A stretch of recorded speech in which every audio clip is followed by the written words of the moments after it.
Die eerste geskenk wat ons by stil staan, lees ek van in Romeine 2 verse 10 en 11. Ewige heerlikheid, eer en vrede skenk hy aan elkeen wat goed doen. In die eerste plek aan die Jood, maar ook aan die nie-Jood.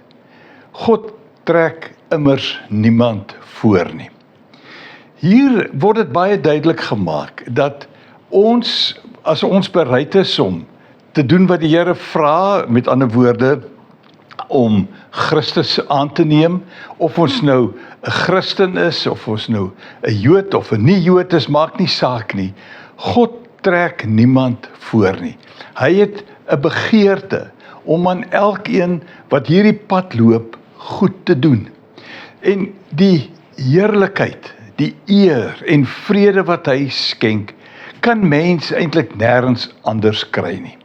Hierdie is 'n diep sekerheid, 'n diepe oortuiging en 'n bewustheid van die goedheid van die Here in 'n mens se lewe. Ewige heerlikheid, eer en vrede.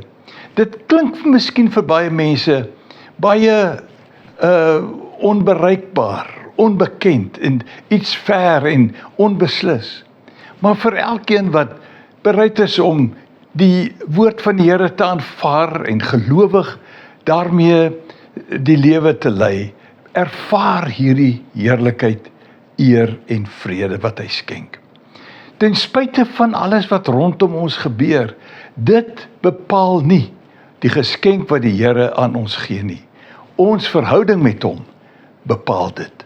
Kom ons waardeer dit en ons gaan in die volgende tyd 'n bietjie meer kyk na geskenke wat God so graag vir ons gee. Loop mooi.